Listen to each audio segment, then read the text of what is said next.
मोक्षमार्गस्य नेतारम् भेत्तारं कर्मभूभृताम् ज्ञातारं विश्वतत्त्वानां वन्दे तद्गुणलाभये वन्दे तद्गुणलाभये। मोक्षमार्ग के नेता एवं कर्म पर्वतों के भेदक और विश्व के सब तत्वों के ज्ञायक चेतन संवेदक सद्गुण आप समान प्राप्त हो यही भावना भाकर देव विनय पूर्वक करूं वंदना बारंबार जिनेश्वर देव बारंबार जिनेश्वर देव।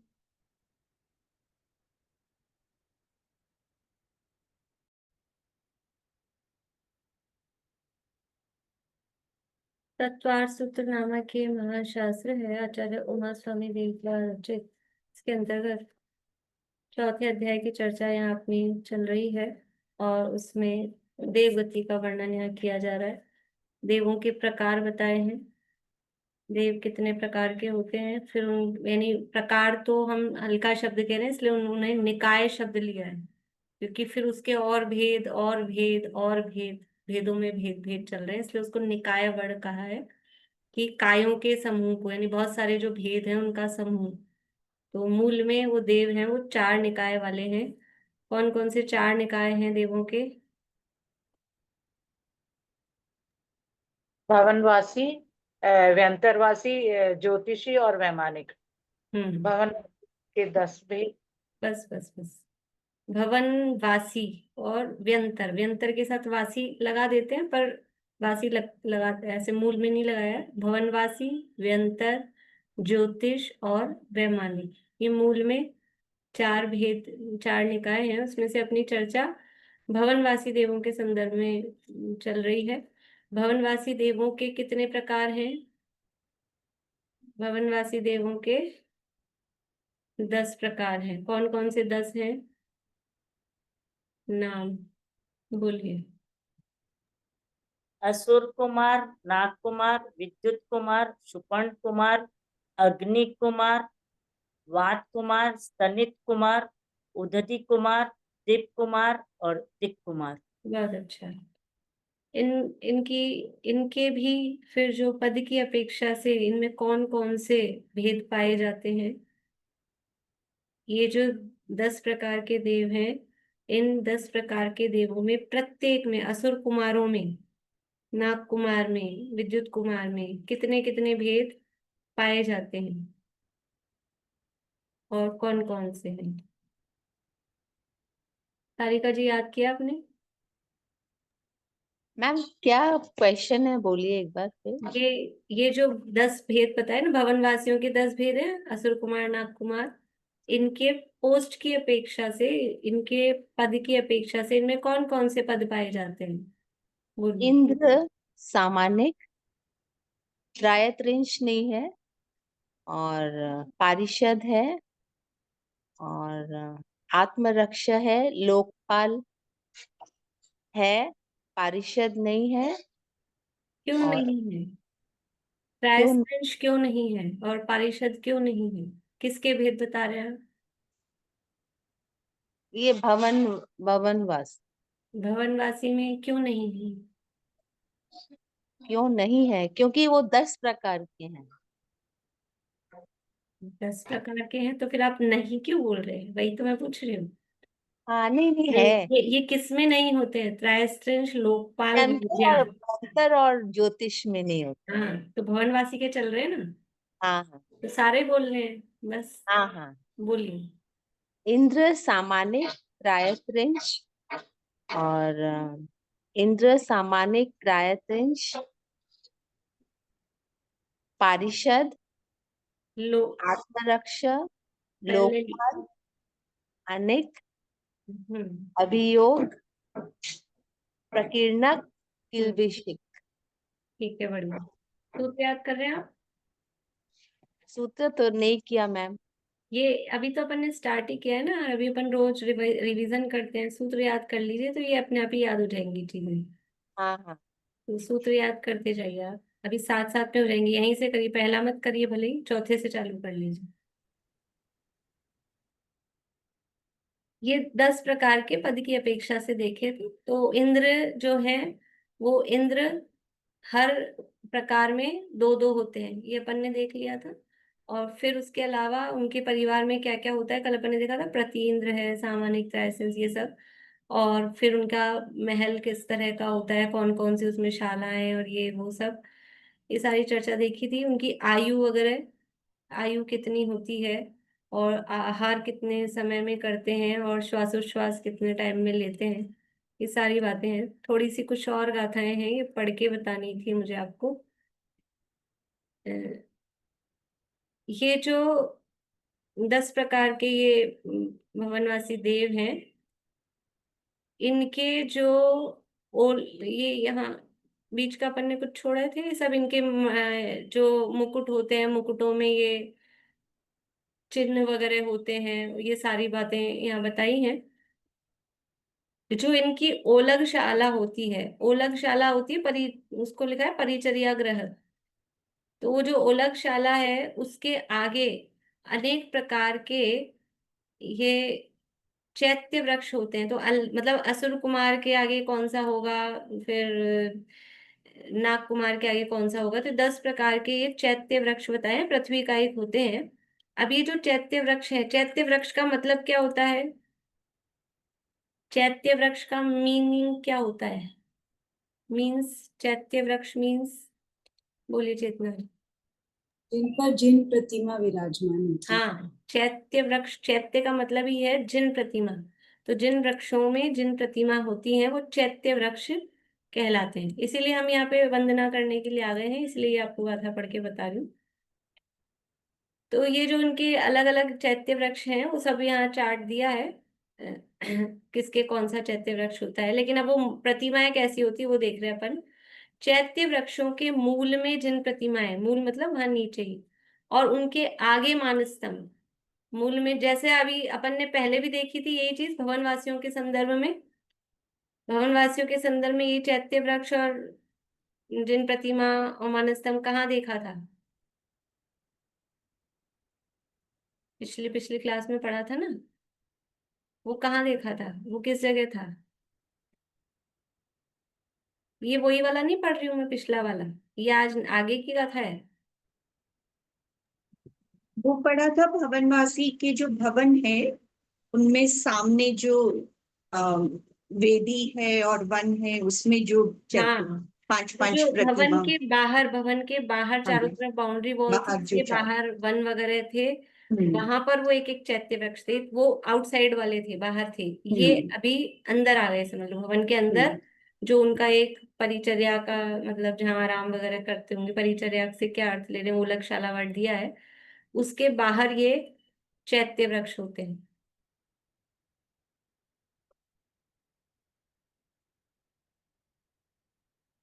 प्रत्येक चैत्य वृक्ष के मूल भाग में चारों ओर पल्यंकासन यानी पद्मासन से स्थित परम रमणीय, वही सेम, 5 5 जिनेन्द्र प्रतिमाएं विराजमान हैं।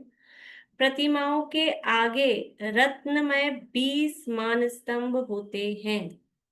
यानी 20 मानस्तंभ कैसे होंगे कि एक साइड में, एक दिशा में 5 जिनेन्द्र प्रतिमाएं हैं, दूसरी दिशा में फिर 5, तीसरी में फिर 5, चौथी में 5। तो कितनी प्रतिमाएं हो गई? 5 5 जिन प्रतिमाएं हर दिशा में है, तो टोटल कितनी हो गई हैं? 20 हो गई ना, 5 चौक 20। तो ऐसे ही 20 मानस्तंभ है, तो 20 मानस्तंभ का मतलब क्या हुआ, हर प्रतिमा के आगे एक मानस्तंभ है। हर प्रतिमा के आगे 20 20 मानस्तंभ नहीं, हर प्रतिमा के आगे एक मानस्तंभ, तो 20 मानस्तंभ होते हैं। स्तंभों की पीठिकाएं, प्रतिमाओं की पीठिकाओं, पीठिका मतलब वो तीन जो गोल वो होते हैं पीठ, उनको पीठिका बोल रहे हैं।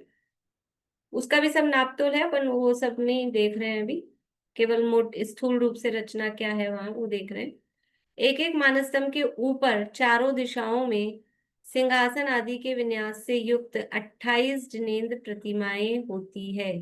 एक एक मानस्तंभ के ऊपर चारों दिशाओं में 28 जिन प्रतिमाएं हैं, इसका अर्थ कौन बताएंगे? एक एक मानस्तंभ के ऊपर चारों दिशाओं में 28 जिन प्रतिमाएं हैं, कैसे होंगी?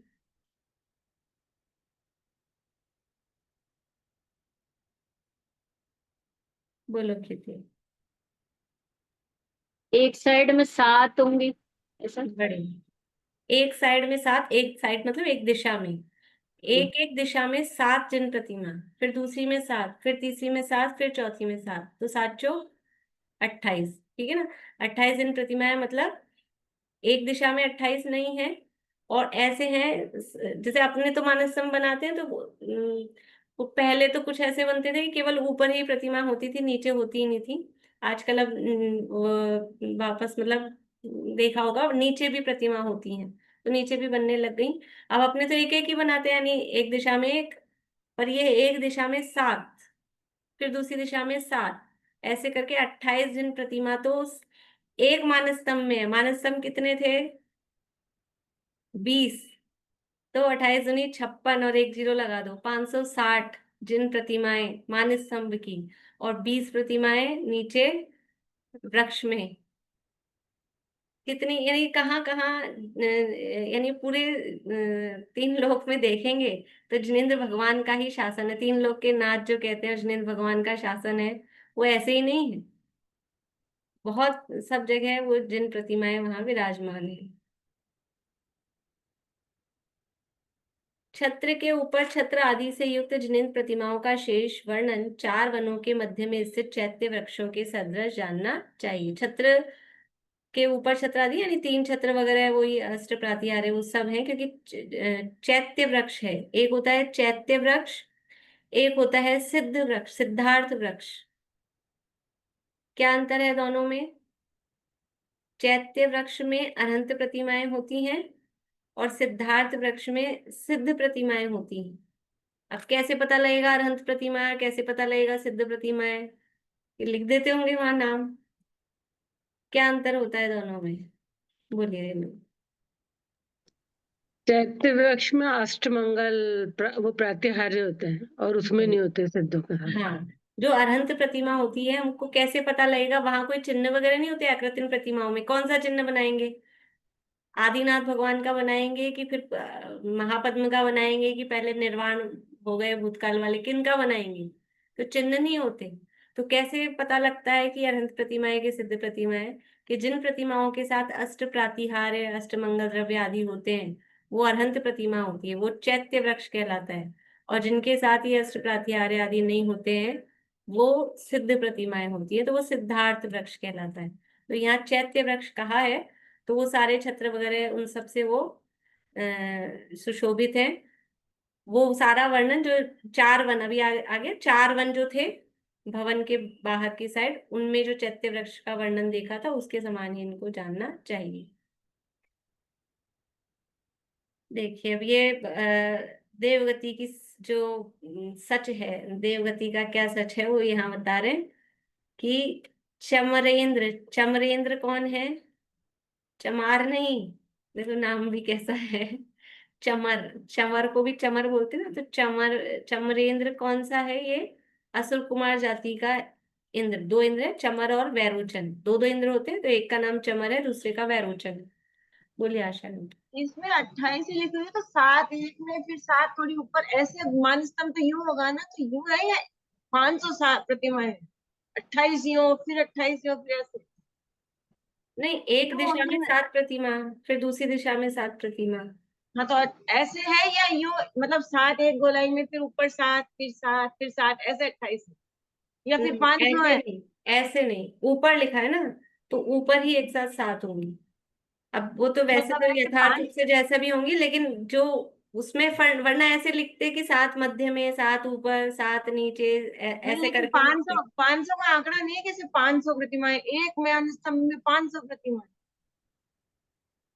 एक मानस्तंभ में 500 नहीं है, एक मानस्तंभ में तो 28 है, हाँ मानस्तंभ 20 है, तो हाँ सबको मिला के टोटल किया अपन ने। एक में 500 नहीं है, एक में तो हाँ 28 ही है, हाँ एक में 500 नहीं है। देखिए अब, यद्यपि ये इंद्र हैं, असुर कुमार, भवन वासियों में असुर कुमार उनके इंद्र हैं चमर और वैरोचन, इंद्र हैं, और उनका थोड़ा वैभव अपन ने देखा था, उनकी पूरी वो सेना है, इतने उनके सब ठाट बाट हैं, कोई कमी नहीं है। वैसे देखा जाए तो ठाट बाट में कोई कमी नहीं है, लेकिन फिर भी उनसे अधिक ठाट बाट वाले देवता उनको नजर आते हैं। तो वहां पहुंचकर भी क्या स्थिति रहती है, देखिए। चमर इंद्र सौधर्म से, सौधर्म इंद्र पहले स्वर्ग वाला, और वैरोचन ईशान इंद्र से, वेणु, ये सब इनके, ये भवन वासियों के इंद्रों के नाम हैं। अपने आप को इसमें मिल जाएंगे, ये पेज नंबर जो 183 है। इंद्र कितने हेडिंग दिया है, छठा सूत्र है, उसमें ये नाम दिए हुए हैं। तो अगर आपको मतलब ख्याल नहीं आए किसकी बात कर रहे, वेणु कौन है, ये तो यहाँ दिए हैं, असुर कुमार के, नाग कुमार के, सब इंद्रों के नाम दिए, वही नाम यहाँ बता रहे हैं। तो जो चमर इंद्र है वो सौधर्म से, वैरोचन ईशान इंद्र से, वेणु भूतानंद से, और वेणुधारी धरणानंद से ईर्ष्या करता है। ईर्ष्या करते हैं परस्पर में एक दूसरे से। इस प्रकार ये 8 सुरेंद्र परस्पर नाना प्रकार की विभूतियों को देखकर मात्सर्य यानी ईर्ष्या से, जलन से, और कितने ही स्वभाव से ईर्ष्या करते हैं, मतलब मान कषाय के वश होकर, और ये आपस में इनमें ईर्ष्या की प्रवृत्ति रहती है, एक दूसरे को देखकर जलते हैं। देखो ये जो ईर्ष्या भी होती है ना, किसके साथ होती है ईर्ष्या, जो जो अपने से छोटा है उसके साथ नहीं होगी। अपना बच्चा या और कोई बच्चे हैं, वो बहुत बड़े पढ़ लिख लिए, बहुत ज्ञानी हो गए, तो अपने को ईर्ष्या होती है उनसे कुछ, वो टॉप आ रहे हैं, फर्स्ट आ रहे हैं, नहीं होती है। और कोई अपने से बड़े हैं, अलग हैं, अपने से कोई मतलब नहीं है, या और कहीं के हैं, वो सब टॉप कर रहे हैं, आ रहे हैं, अपने को नहीं होती। लेकिन जो अपने बराबर वाला होता है ना, अपनी क्लास में पढ़ रहा होता है, उसके नंबर ज्यादा कम अपने से आ रहे हो, तो फिर अपने को ईर्ष्या जलन होती है। ये मैंने वैसा उदाहरण दे दिया अपने, समझ लो, उसमें समझ लो कि किससे ईर्ष्या जलन होती है। अपनी दरानी जेठानी आपस में, मतलब जो अपने बराबर वाले हैं, उसमें जलन का, ईर्ष्या का परिणाम होता है। तो ये बराबर वाले से हैं, आपस में लगभग बराबर, मतलब जैसे सौधर्म ईशान है, पहले ही स्वर्ग के हैं, पहले दूसरे स्वर्ग के, तो इनको देखकर इनको ईर्ष्या होती है। ऊपर के 16वें स्वर्ग वालों को देखकर और उनको देखकर इनको ईर्ष्या नहीं होगी, तो बहुत ऊपर वाले हैं, लेकिन ये बराबर के से दिखते हैं, तो इनको ईर्ष्या इनसे होती है। मैम स्वधर्म और ईशान तो वैमानिक हो गए, और ये जो बाद वाले जो जो दियो दो नाम, तो हाँ, वो वो तो इन्हीं के उसी, हैं, वो इन्हीं के हैं, तो इनको परस्पर में इसी से होती है, आपस में और उनको उनको बनाने। ऊपर के अभी इसका कारण क्या है कि जो असुर कुमार हैं वो थोड़े से स्पेशल हैं, इनमें इनकी आयु वगैरह सब ज्यादा होती है, काफी ज्यादा होती है। अपन सागर ने में कल होती वो है स्किप इनकी, कर दिया था आयु का, अभी मैं आपको सागर चार्ट। में होती है, हम्म। एक सागर हाँ, के करीब इनकी होती सागर है। में होती है और इनकी पल्लों में ही होती है, वर्षों में ही होती है। अभी मैं चार्ट दिखाऊंगी, थोड़ा सा आपको आइडिया लगेगा कि इनकी आयु भी कितनी कम होती है। मतलब अपने को लगता है सागरों ही सागरों की सबकी, ऐसा नहीं। तो इसलिए वो असुर कुमार थोड़े से स्पेशल होते हैं, तो वो उनसे ईर्ष्या करते हैं। देखिए आगे।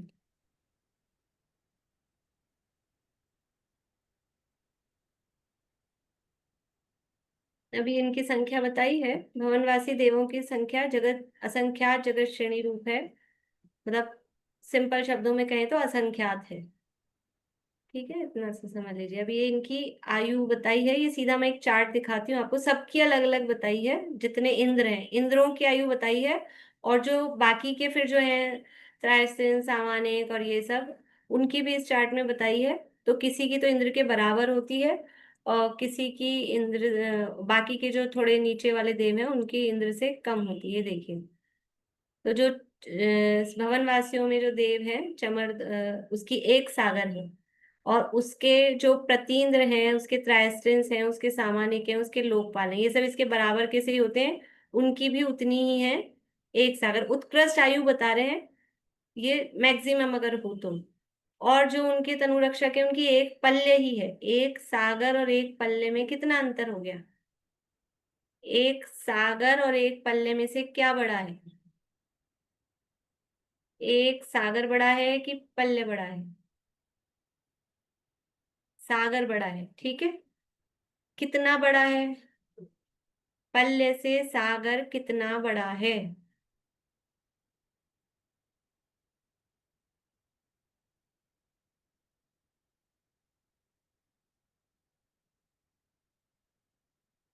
बोलिए विनीता जी।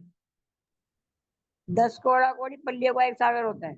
10 कोड़ा कोड़ी पल्लों का एक सागर होता है, यानी पल्ले तो एक ही है और वो 10 कोड़ा कोड़ी पल्ले। अब इसके एक सागर को पल्ले में बनाओ, ठीक है ना। तो एक सागर मतलब 10 कोड़ा कोड़ी पल्ले। तो जो चमर इंद्र की आयु है वो है 10 कोड़ा कोड़ी पल्ले, और उसका जो तनु रक्षक देव है उसकी आयु है केवल एक पल्ले। एक, 1 इज, रेशो क्या है? 1:10 कोड़ा कोड़ी। इतना डिफरेंस है। अभी समझ में आ रहा है सारिका जी? आपके लिए बता रही हूं मैं। ये डिफरेंस समझ में आ रहा है आयु का? एक की है 10 कोड़ा कोड़ी पल्ले, छोड़ दो वर्ष, वर्ष में अपने को समझ में आ जाता है। एक की है 10 करोड़ गुना 1 करोड़, इतने वर्ष की आयु, और एक की है केवल 1 वर्ष की आयु। कितना गुना है? 10 कोड़ा कोड़ी गुना है 10 कोड़ा कोड़ी गुना है, इतना अंतर है।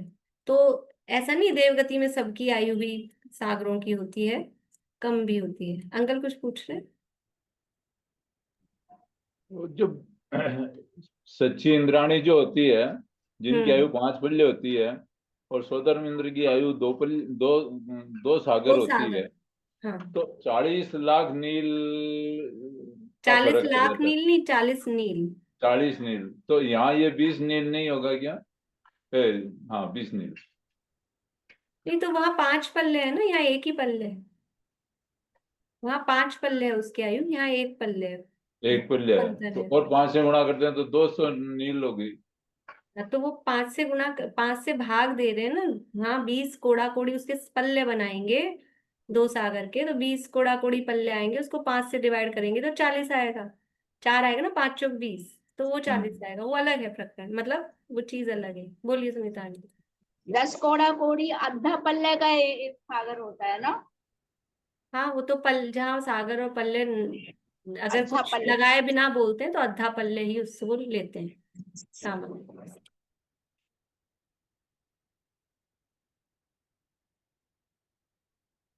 देखिए ये सब इनकी आयु है।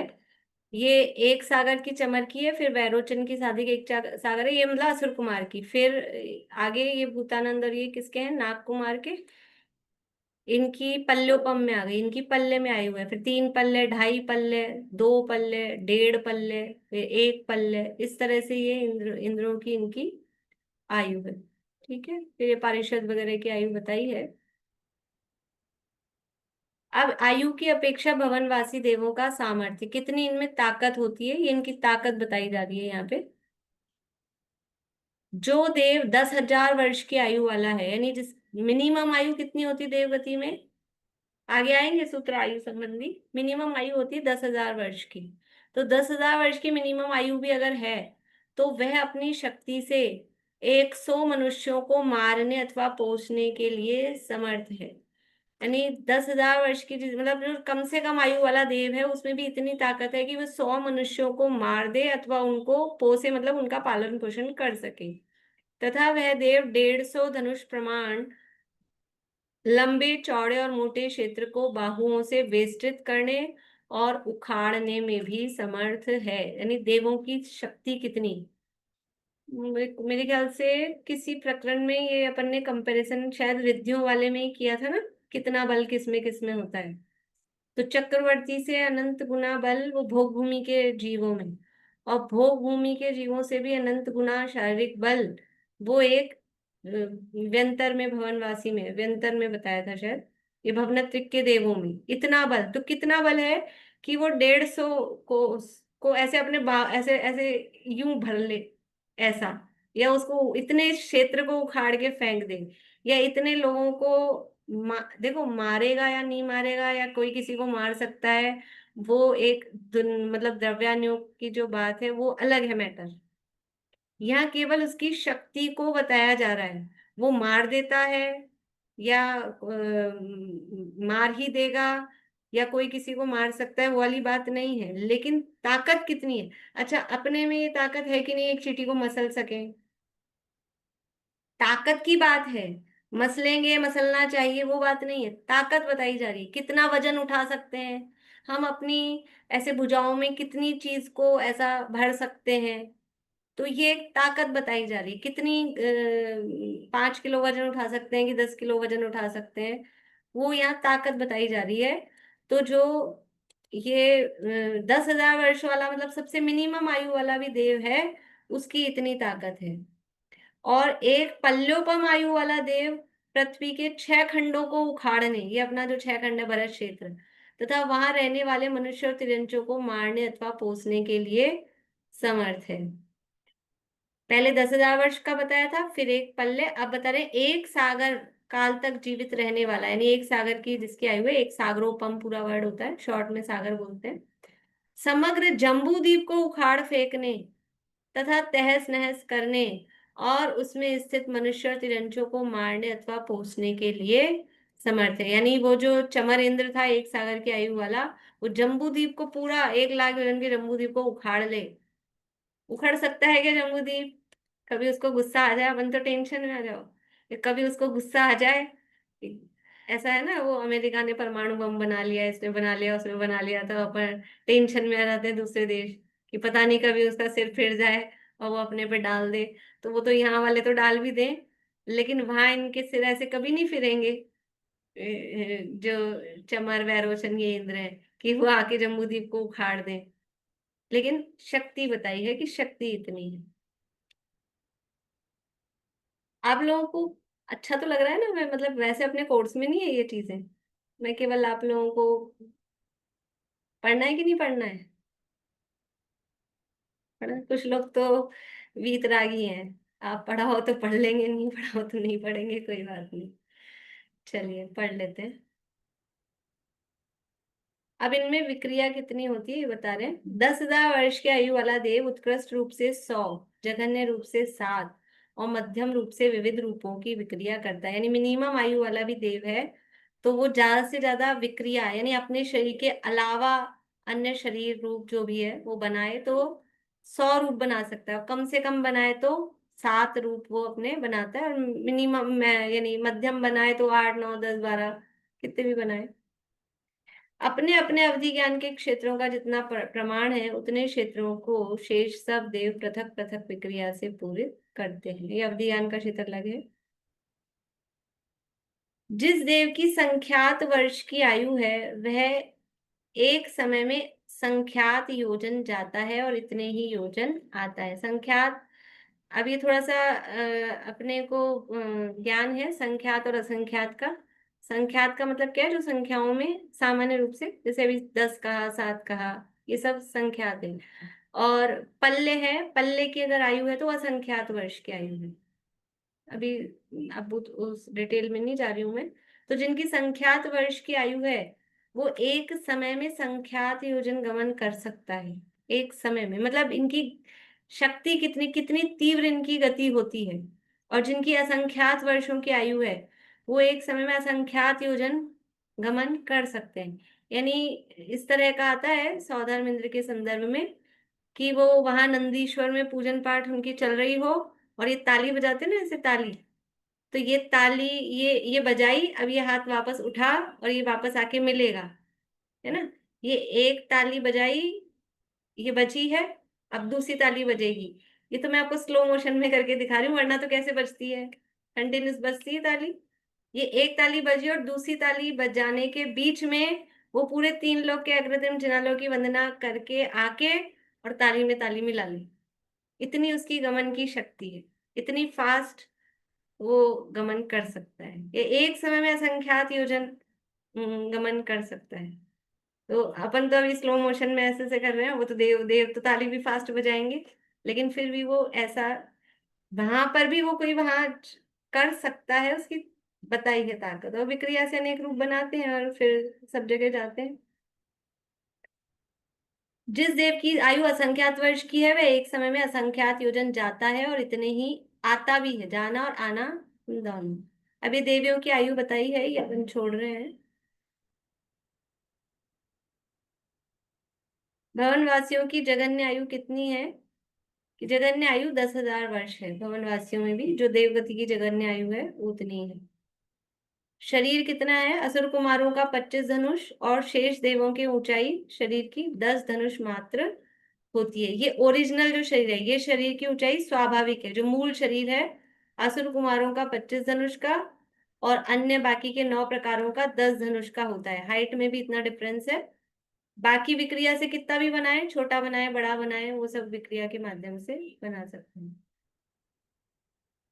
अवधि ज्ञान का विषय है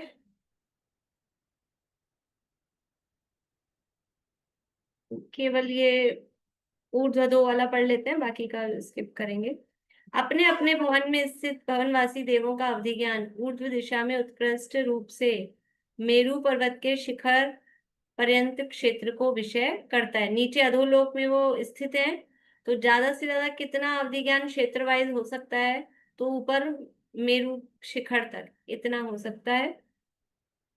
और तिरछे में ऐसे देखें, नीचे में तो थोड़े क्षेत्र में प्रवृत्ति करता है और तिरछे रूप से वो इस तरह से तिर्यक रूप से बहुत अधिक क्षेत्र को जानता है।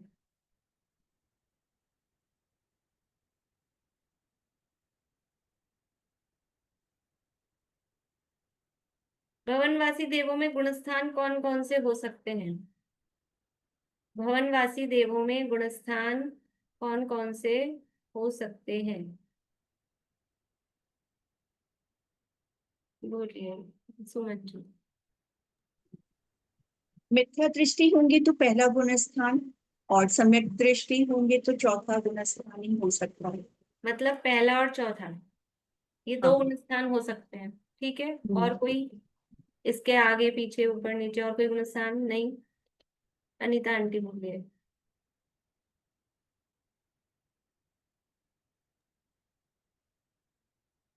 सर अभी अभी समय दर्शन प्राप्त किया है, उससे वो नीचे इतनी डिटेल मत बताइए, बस ऐसे बताइए ना, पहला दूसरा तीसरा चौथा पांचवा छठा कौन सा हो सकता है? दूसरा दूसरा और तीसरा भी हो सकता हाँ, है। 1 पहला से दूसरा 4 तीसरा एक से भवनवासी देवों में 1 से 4 गुणस्थान हो सकते हैं। दूसरा तीसरा भी आ सकता है ना बीच में गिरते समय। जब चौथा आ रहा है तो दूसरा भी आ सकता है, तीसरा भी आ सकता है। तो भवनवासी देवों में मिथ्या दृष्टि पहला तो है ही सब, जो अगर जन्म लिया है तो पहले में ही जन्म लिया है भवनवासी में। और सम्यक, यहाँ तो ये बताना है सम्यक तो प्राप्त कर सकते हैं, चौथा गुणस्थान हो सकता है, लेकिन चौथे से ऊपर नहीं जा सकते, व्रतादि धारण नहीं कर सकते। तो भवनवासी देवों में 1 से 4 ये गुणस्थान होते हैं। भले ही जन्म मिथ्यात्व अवस्था में हुआ हो, लेकिन वो वहां जाके सम्यक तो ले सकते हैं।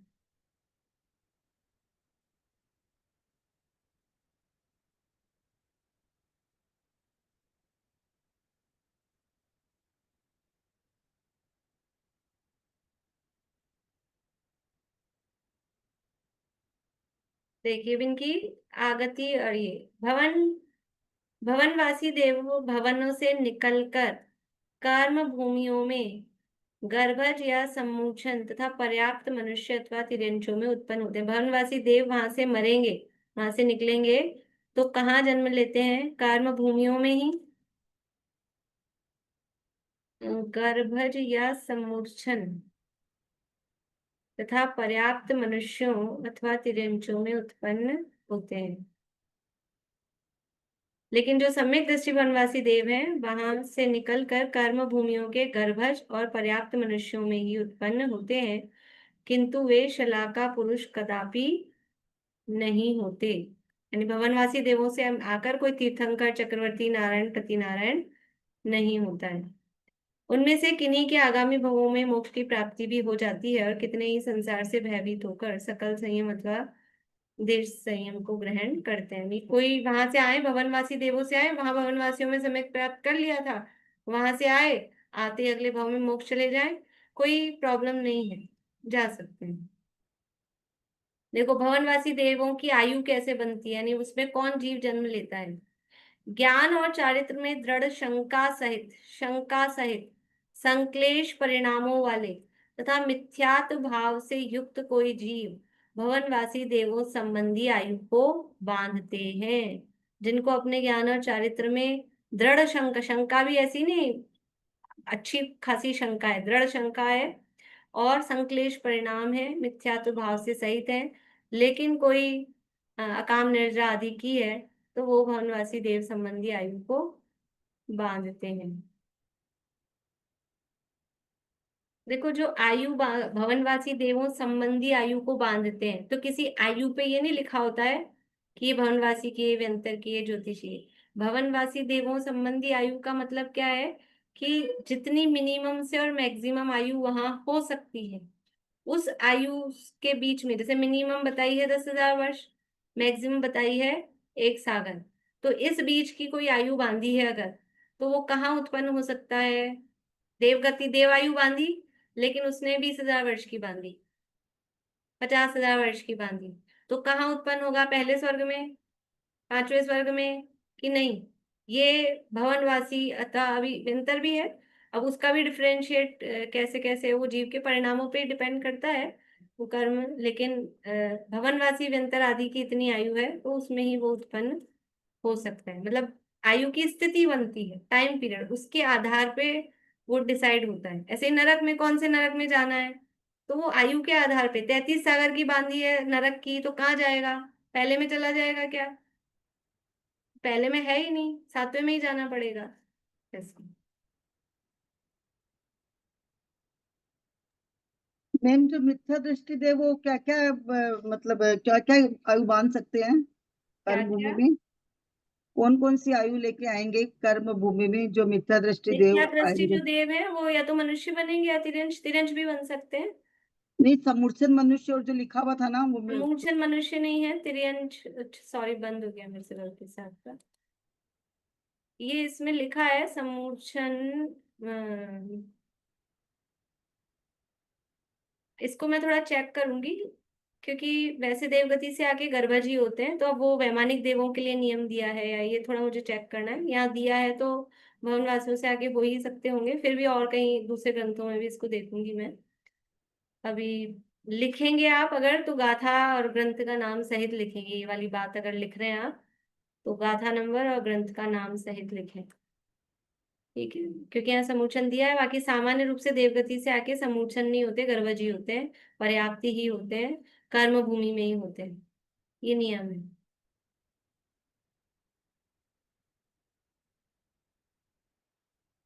देखिए आगे और बता रहे हैं कि उनमें कौन उत्पन्न होते हैं। दोषपूर्ण चारित्र वाले, उन्मार्गगामी, निदान भावों से युक्त तथा पापों की प्रमुखता सहित जीव भवन वासियों में उत्पन्न होते हैं। जिनका चारित्र दोषपूर्ण था, गलत रास्ते पे, उन्मार्गगामी मतलब जो वास्तव में जो रास्ता था मोक्ष मार्ग का, उससे विपरीत हो रहे हैं। निदान भाव, जिन्होंने निदान, ये मिले विभूति इत्यादि ऐसा भाव किया है और पाप सहित है, वो जीव भवन वासियों में उत्पन्न होते हैं। कामिनी के विरह रूप ज्वर से जर्जरित कलह प्रिय पापिस्ट कितने ही अविनयी जीव भवनवासी देवों में उत्पन्न होते हैं। देखो, अपने को तो लग रहा है कि ये सब तो नरक जाने चाहिए, कलह प्रिय हैं, पापिस्ट हैं, है ना? ऐसा अपने को लगता है, ये तो नरक जाने चाहिए, लग रहा है कि नहीं लग रहा है? लेकिन जिसने समझ लो पूर्व में देवायु बांध ली हो, कोई विशुद्ध परिणाम देवायु के असर के कारण किए दिए हैं, सराग संयम, संयमा संयम, अकाम निर्जरा, बाल तपांसी, तो तप आदि करा, लेकिन तप आदि करा है और फिर देवायु बांध ली है, पर फिर भी उसके परिणाम संक्लेश हैं, कलह प्रिय है, इस तरह के हैं, तो जाएगा तो देवगति में, लेकिन ये भवनत्रिक जो है, नीच तरह के जो देव हैं, उनमें फिर वो उत्पन्न हो जाता है। अच्छा, भवनवासी देवों में उत्पन्न होना अच्छा है कि नहीं? देवगति तो मिल रही है, भवनवासी देवों में उत्पन्न होना अच्छा है या नहीं? हाँ कि ना? कंफ्यूज है, ये तो ना बोल रहे हैं। इतनी सारी वैभव विभूति बता दी आपको, फिर भी ना बोल रहे हैं। कि वहां जो उत्पन्न होते हैं वो मिथ्या दृष्टि जीव ही उत्पन्न होते हैं, मिथ्यात्व सहित ही उत्पन्न होते हैं। और जो उत्पन्न होते हैं वो ऐसे परिणाम वाले, संक्लेश परिणाम वाले, कलहप्रिय परिणाम वाले। इसलिए वहां कोई उत्पन्न होना, वो अच्छा बुरा तो वास्तव में वो कुछ भी नहीं है, लेकिन एक जब हम बात करते हैं तो कंपैरेटिवली वो अच्छा नहीं है। मिथ्यात्व भाव से संयुक्त कितने ही संगी और असंगी जीव भवन वासियों में उत्पन्न होते हैं, परंतु विशुद्ध सम्यक दृष्टि जीव इन देवों में कदापि उत्पन्न नहीं होते। असंगी जीव भी भवन वासियों में उत्पन्न हो सकते हैं। अपन ने देखा था असंगी जीव देवगति में उत्पन्न हो सकते हैं। असंगी उत्पन्न हो सकते हैं कि नहीं, ये अपन ने पीछे पढ़ा हुआ है, जैसे पीछे नहीं, नरक का पढ़ा था पीछे, अभी यहाँ का आगे आप पढ़ेंगे, लेकिन पहले जिन्होंने पढ़ा है उन्होंने पढ़ा है असंगी जीव कहाँ तक उत्पन्न हो सकते हैं ऊपर देवगति में।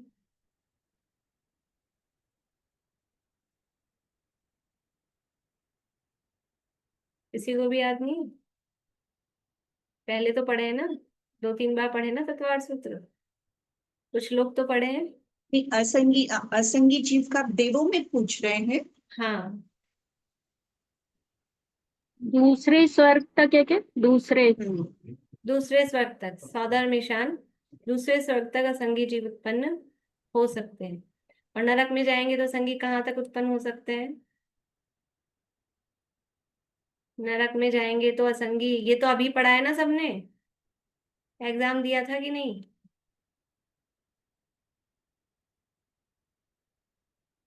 सब ऐसे बैठे हैं आराम से।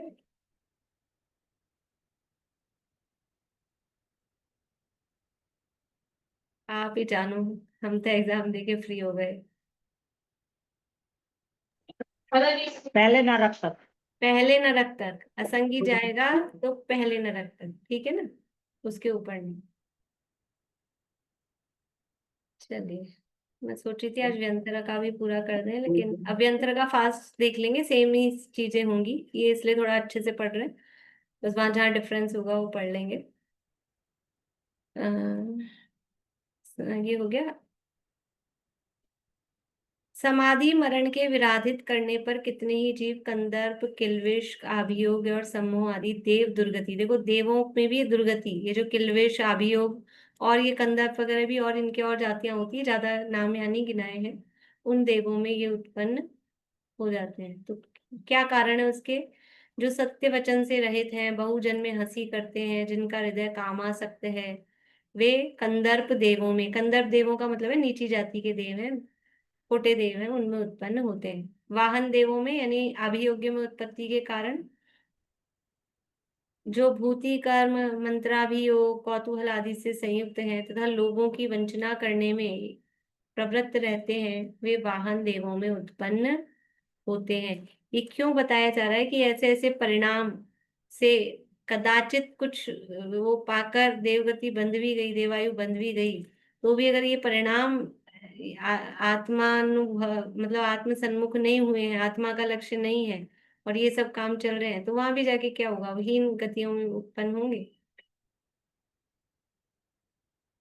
किल्विष्क देवों में उत्पत्ति के कारण तीर्थंकर, संघ प्रतिमा एवं आगम ग्रंथादि के विषय में प्रतिकूल, दुर्विनयी तथा प्रलाप करने वाले जीव किल्विषक देवों में उत्पन्न होते हैं। सावधान, ये अवर्णवाद यदि कर रहे हैं, तीर्थंकरों का, संघ का, प्रतिमा का, आगम ग्रंथ आदि में प्रतिकूल मतलब कुछ उसका अभिनय कर रहे हैं, साधना कर रहे हैं, तो वो किल्विषक देवों में उत्पन्न होते हैं। उत्पथ कुमार्ग का उपदेश करने वाले जिन्नोपदिष्ट मार्ग के विरोधी और मोह से मुक्त जीव सम्मोह जाति के देवों में उत्पन्न होते हैं। ये भी मतलब वही नीची जाति के देव हैं। असुरों में उत्पन्न होने के कारण जो क्रोध, मान, माया और लोभ में आसक्त हैं, दुष्चरित्र वाले हैं तथा बैर भाव में रुचि रखते हैं, वे असुरों में उत्पन्न होते हैं।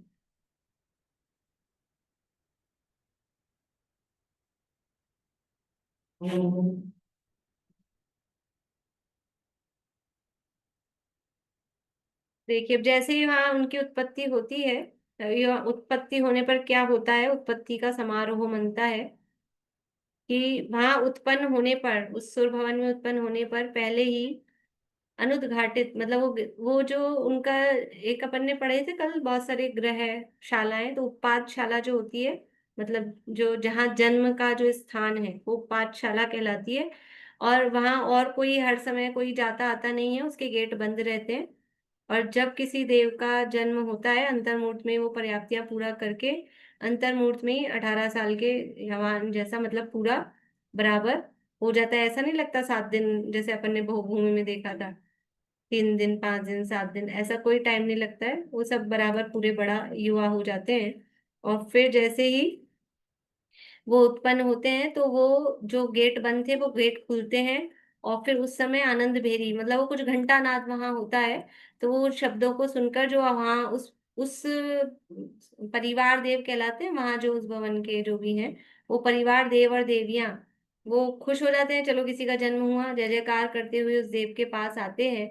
और उस समय किल्बिषिक देव जय घंटा पटह और पट बजाते हैं, संगीत नाट्य में चतुर मागध देव देवियां फिर वो गाते हैं।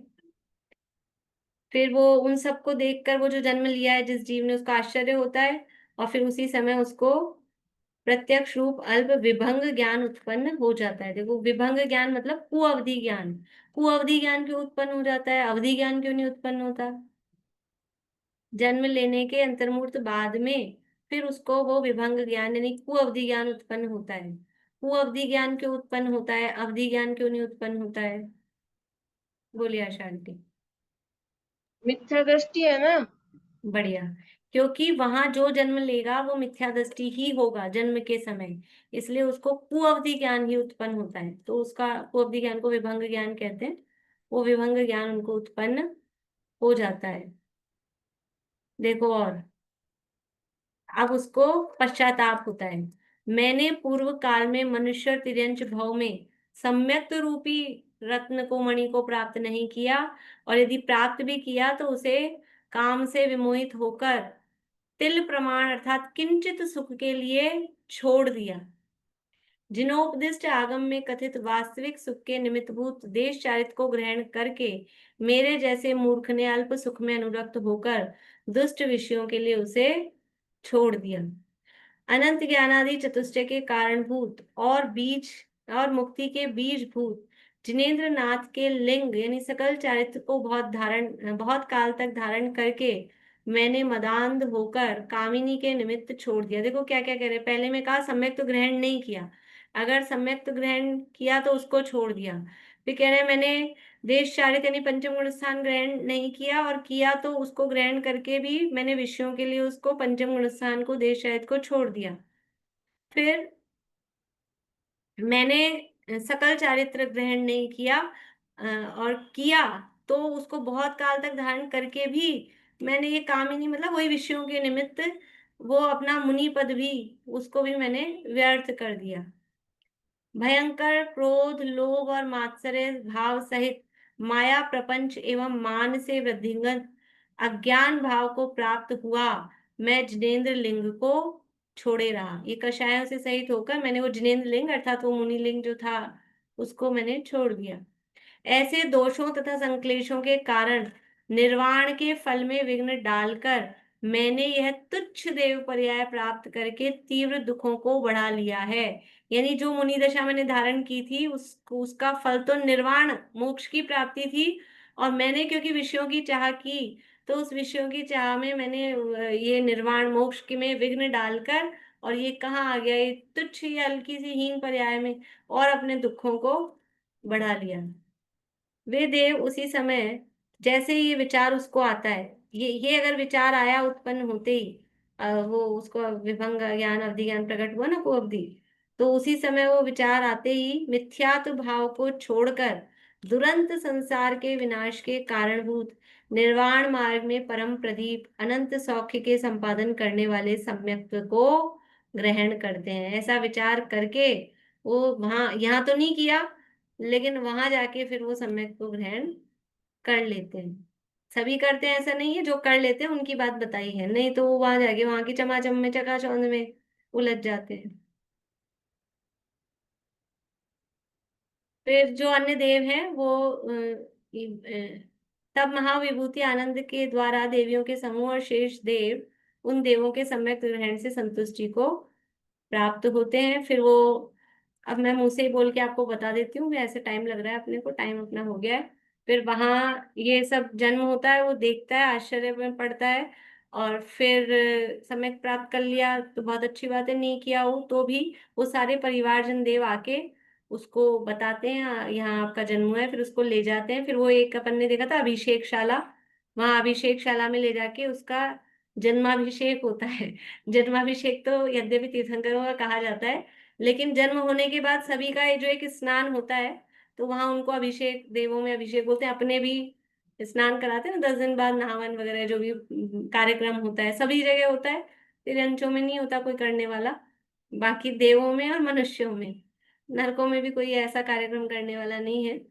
तो वहां देवों में भी ये कार्यक्रम होता है, फिर उसका अभिषेक होता है, वस्त्राभूषण धारण होते हैं सबसे पहले। फिर वो अभिषेक होने के बाद में वहां जो अकृत्रिम जिन मंदिर है उनके भवन में, वहां उसको दर्शन के लिए वो परिवार देव ले जाते हैं। और उसके बाद में फिर अब उसको जो करना हो, विषय भोग भोगने हो, जहाँ जाना हो, नंदीश्वर जाना हो, नहीं जाना हो, मतलब यहाँ से मरण हुआ, अंतर्मूर्त में वहां पूरा हुआ, पर्याप्ति पूरी हुई, ये सारा कार्यक्रम भी कुछ ही देर में हो जाता है। तो समझ लो आधा एक घंटे के अंदर अंदर यहाँ से मरा, और आधा एक घंटे के अंदर अंदर वो नंदीश्वर द्वीप पहुंच सकता है, आधा घंटे के अंदर अंदर भावना, मतलब अगर बोल रही तो। इस तरह से ये भवनवासी देवों की चर्चा अपनी लगभग हो गई है। तो कल अपन व्यंतर देवों का प्रकरण किस तरह से उनका है वो थोड़ा सा ऐसे पढ़ के, फिर अगले हफ्ते जो अपनी क्लास होगी ज्योतिष देवों का प्रकरण फिर अपन चालू करेंगे। कल इसको यहाँ पूरा कर लेंगे जितना भी होगा, और फिर ज्योतिषियों के जो ज्योतिष लोक का वर्णन है नेक्स्ट क्लास से अपन प्रारंभ करेंगे अगले हफ्ते से। अभी हम करते हैं, बोलिए अमिता आंटी। दीदी ये है ना, स्पष्टता नहीं है दिमाग में कि जो असंगी जीव है वो पहले दूसरे स्वर्ग तक पैदा हो सकता है, तो कैसे परिणाम करता होगा असंगी जीव?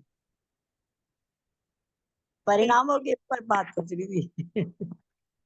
देखो परिणाम तो जो निगोदिया है, निगोदिया भी मनुष्य भाव धारण कर लेता है, मनुष्य भाव प्राप्त कर लेता है, निगोदिया भी कर लेता है ना। वो तो है तो आचार्य बस अब वो कैसे परिणाम होते हैं कैसे नहीं होते हैं वो अपने पकड़ में नहीं आते। अब जो भी है मन से ही भाव होते हैं, इससे भी समझ में आता है कि मन से ही भाव होते हो, ऐसा नहीं। अच्छा भाव तो राग द्वेष के परिणाम तो चल, अगर मन से ही होते होते तो असंगी तक के तो कोई फिर राग द्वेष होते ही नहीं। हाँ बिल्कुल ठीक बात है। तो मन ही कोई कारण हो, मन कारण बनता है, लेकिन मन ही कारण हो ऐसा नियम नहीं। ठीक है, ये बात तो यही बात है जी बिल्कुल। देखिए जो असंगी का था ना, ये मैं कंफ्यूज, मेरे को उस समय लग रहा था पहले दूसरे स्वर्ग तक नहीं है, असंगी जीव केवल भवनवासी और व्यंतर तक ही जा सकते हैं, ज्योतिष में भी नहीं जाते हैं।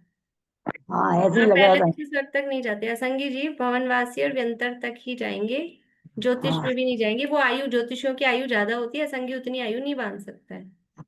उस समय थोड़ा मुझे कंफ्यूजन था भी, पर मैंने हाँ कर दिया था। मेरे को भी चार्ट बना हुआ है, भूल रही हूँ। असंगी जीव भवनवासी, सही कर लीजिएगा जिन्होंने भी लिखा हो, असंगी जीव भवनवासी और व्यंतर में ही जा सकते हैं, देवगति में, ज्योतिष में भी नहीं जाएंगे, वैमानिकों में भी नहीं जाएंगे। ठीक है, ये करेक्शन आप लोग कर लीजिएगा। अभी तक कल से हमने आज तक जितना भी प्रकरण पढ़ा वो सब भवनवासी देवों का है। हाँ, और उसमें भी असुर कुमार का थोड़ा डिफरेंट होता है क्या? उनकी आयु अधिक, हाँ वो उनकी डिफरेंट, शक्ति अलग। हाँ वो आयु में ही विशेषता है, आयु में और शक्ति, तो वो आयु के आधार पे शक्ति वगैरह सारी, बाकी और ऐसा कुछ नहीं, बस वो थोड़े से आयु उनकी कंपैरेटिवली काफी ज्यादा है, औरों से काफी ज्यादा है, वो थोड़ा सा उनका अंतर है। ये जो पहले एक मिनट सुनिता आंटी। और इनके जो इंद्र हैं 10 भवनवासियों के, जन्म लेते समय मिथ्या दृष्टि होते हैं और ऐसा विचार करते हैं, पश्चाताप करते हैं तो सम्यक दृष्टि हो जाते हैं। हाँ। तो और ये पोस्ट की तो बहुत लंबी लंबी आयु है, तो तब तक कोई दूसरा इन पोस्ट के लिए जन्म नहीं लेता। नहीं ले सकता। जब तक इनकी आयु है, जितने 1000 वर्षों की या जितने सागर की, जैसे भी, तब तक उस पोस्ट पे, इंद्र की पोस्ट पे दूसरा नहीं आएगा। दूसरा नहीं। बोलिए सुनीता जी। पहले दूसरे स्वर्ग के जो बादल वनस्पति में हो जाते हैं, तो इनकी नहीं होती क्या वनस्पति वगैरह में पैदा? जब पहले दूसरे स्वर्ग के हो जाते हैं तो इनके तो हो ही जाएंगे ना। तो अभी फिर कहाँ से सम्मोचन आने की बात नहीं की। उसमें गर्भस्थ और सम्मोचन लिखा तो फिर सही होगा ना वो। गर्भज या सम्मोचन लिखा था ना अभी वो भवनवासियों को, हाँ हाँ हाँ। तो वो सही होगा ना फिर तो वो। हाँ ठीक है फिर, लेकिन क्या लिखा था? वो सम्मूर्छन मनुष्य का पूछ रहे थे, नहीं मनुष्य। नहीं, मनुष्य नहीं, मनुष्य नहीं, मैं वो गर्भज और सम्मोचन तिर्यंश में। हाँ तो ठीक है, अच्छी बात, अच्छा बताया आपने कि वो उसमें जन्म भी लेते हैं ना, पहले दूसरे स्वर्ग तक के आके एक इंद्रिय भी बनते हैं, तो एक इंद्रिय है, वो सम्मोचन ही है। ठीक है, पंचेंद्रिय अगर होंगे तो गर्भज होते हैं। और वैमानिक, वैमानिक में भी पहले दूसरे से तो आए ही हैं, तो भी वो एक इंद्रिय बन रहे हैं। भूजल तरु, वनस्पति कायिक में, पृथ्वी कायिक में, जल कायिक में, तो वो सम्मोचन ही होते हैं, तो सम्मोचन हो सकते हैं। ठीक है, बढ़िया, अच्छा। बोलो पारुल। मैं भूल गई क्या पूछ चलो कोई बात नहीं, बोलिए चेतना जी, समय बहुत हो गया। वो जो विक्रिया रिद्धि करते हैं, तो मेरे को पूछना था कि जैसे वो विक्रिया करके देव दर्शन के लिए जा रहे हैं, फिर इधर जन्माभिषेक में भी जा रहे हैं, और भी जगह जगह जा रहे हैं, तो जो भाव होता है, जो वहाँ का भाव, यहाँ का भाव, उनको सबको भाव का फीलिंग रहता है कि ऐसा? हाँ, पेयो एक समय में एक ही जगह काम करता है, पर वो समय बहुत बारीक होता है ना, तो बहुत जल्दी फास्ट चेंज होता है। उपयोग तो जीव का एक ही है, आत्मा के प्रदेश सब में फैले हैं, तो बहुत फास्ट इधर से उधर, इधर से उधर वो सब होता है, वो सब उनका मैनेज होता है उस तरह से। याद आया पारुल? भाभी तो ये जो वही भवन हैंड रेस राशि मत करते जाइए कि भाई एक प्रश्न से दूसरा प्रश्न, 3:45 हो रहे हैं। बोलिए। भवन भवनवासी जो देव होते हैं उनके इंद्र भी सम्यक दृष्टि होते हैं, जैसे ऊपर के तो नियम से ही सम्यक दृष्टि ऊपर के होते हैं। नियम से होते हैं, इनका ऐसा है, नियम नहीं है, मतलब जन्म लिया है तो मिथ्या दृष्टि है, लेकिन सामान्य रूप से वो जो इंद्र होते हैं वो सम्यक प्राप्त कर लेते हैं, ऐसा है। पर नियम नहीं है कोई। नियम का ऐसा नहीं है, और मैं देख के बताऊंगी कंफर्म नियम वाली चीज। वो तो इसमें तो अभी ऐसे बताया कि वहां से आके सम्मोचनज होते हैं, वो आप कह रहे हैं कि नहीं गर्भज ही होते हैं, वहां जाने के लिए थोड़ी बताया, उसको तो नहीं आके नहीं, बताया जाने देव नहीं, दर्शन आने करने। के लिए, आने में ही मैंने कंफ्यूजन बताया था, तो वो ठीक बात बोली स्मिता आंटी ने, वहां से आके पृथ्वी का एक, जल का एक, वायु वनस्पति का एक में जन्म लेते हैं ना, पहले दूसरे स्वर्ग तक के देव, तो वो तो सब सम्मोचन ही है ना, पृथ्वी जल वनस्पति सम्मोचन ही है, तो सम्मोचन में जन्म ले लेते हैं। हाँ वहां से चेत आवर्तन करे, वो वाली हाँ, बात, थावर्तन वो, वो उसमें कोई स्थावर दिक्कत नहीं है, वो सम्मोचन में भी जन्म ले।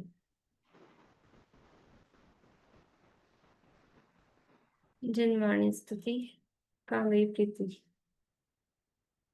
बोलो प्रीति, अरे म्यूट हो गए, बोलो प्रीति।